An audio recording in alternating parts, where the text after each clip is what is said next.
Previously on Balls. Great win for Kevin Anderson over Thomas.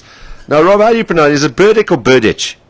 It's like the male part. Okay, we got it. Thank you so much. I was right. Thank you so much, Robbie. Well, nice to see you again. Nice to chat to you again.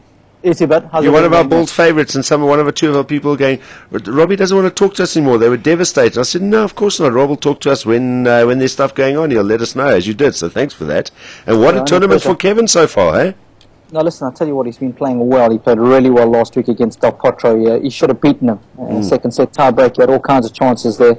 So it's been coming, and today against the guy who he's lost to on a couple of occasions before, he stepped up to the plate big time. I thought after losing the second set tiebreaker, he might fade a bit. It happened a little bit against Del Potro, but in fact he did the exact opposite.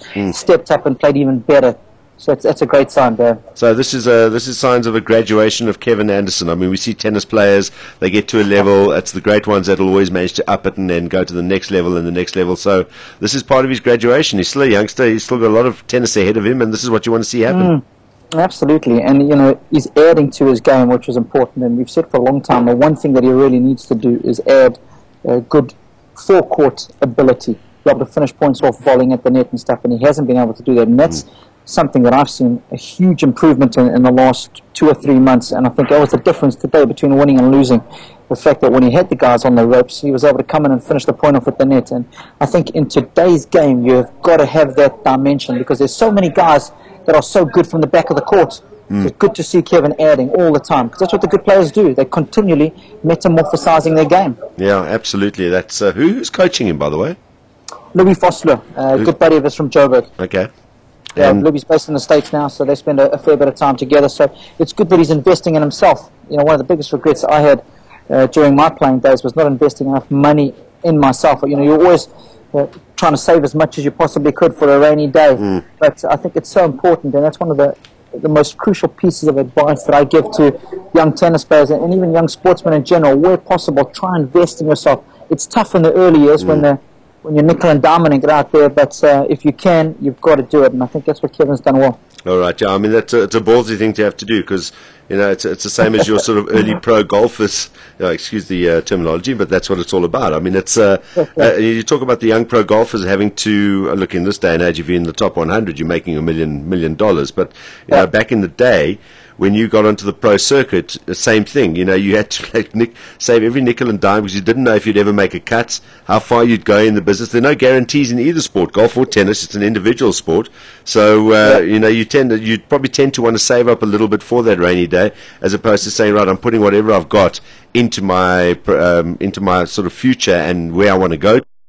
And there's still no guarantees. So it's a hell of a ballsy thing to do. Like sports like rugby and soccer, where you sign contracts at the beginning of the season, and irrespective of how you play, you perform, you're guaranteed of getting money in your back pocket. Of course, contracts from sponsors, but as far as price goes, you've got to earn your own dollar week in and week out. So that's exactly what you're referring to and what I'm referring to as well. Okay, now what's next for Kevin? He's got a tough one against Burdick, because Burdick's won here before, and the feel-good factor is really high for him here in Paris. Plays well. He's playing well at the end of the year. He loves playing indoors. Oh, he beat Gasquet, sorry. Okay, he's playing Burdick. All right, that's cool. Yeah, so he played really well against Gasquet. So it's more of the same. And, I think the big thing, when I was chatting with him, we're taking a car back in Shanghai a couple of weeks ago, and he was just saying that the belief that he has against these big guys now, that's the thing that's changed the most over the last 18 months or so. He's played them so often. There's no aura around the likes of Djokovic, Nadal, Federer, Burdick, certainly not. So he believes now that he belongs on the court with them, and that's 90% of the battle, Darren. And I tell you what, if he plays like he did today against Burdick, he's got a good shot. All right, who lies in wait after that? If he gets through Burdick, who's next? I mean, what does the draw look like? I actually haven't even looked that far.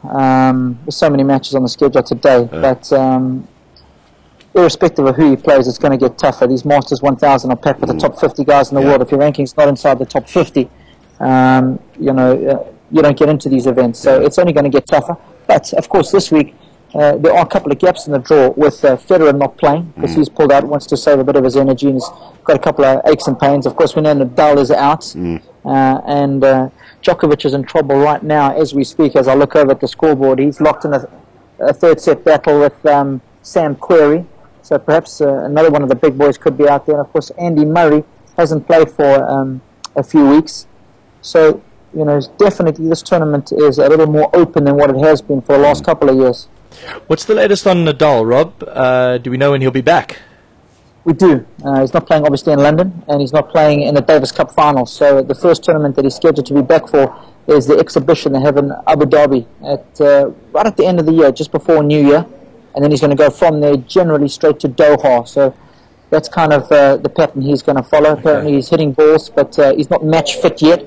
So I think rather than trying to rush back and play in London and Davis Cup final, he's going to save the best and prepare well in December. Okay. And up to now, I mean, is this going to be good for Kevin's ranking already, what he's done up to now? Yes, it is.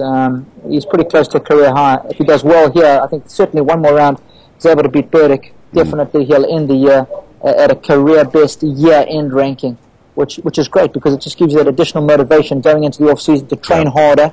And of course you start 2013 with a nice spring in your step. You head down south to Australia, where conditions are very similar to what we're used to playing in and growing up in on a hard court, hot as hell.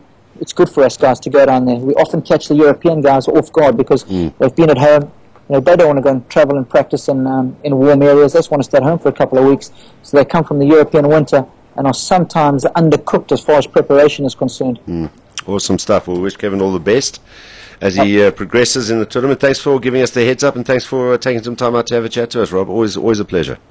Yeah, thanks, Darren. And Thanks, Rob. I've been listening to you guys. I loved the interview a little earlier with Bale. It's good value. Yeah, he's great value, eh? Oh, he's fantastic. You guys do such a good job. I mean, I can see how big your program is getting now. I cannot believe how many followers, and it's testimony to you guys. You guys are just quality reporters. Thanks a lot, Rob, and your contribution always makes it just that even more valuable. We really appreciate it. We'll catch up with you again soon.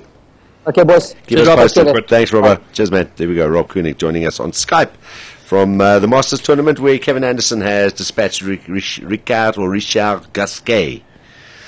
And now faces Thomas Burdick in the next.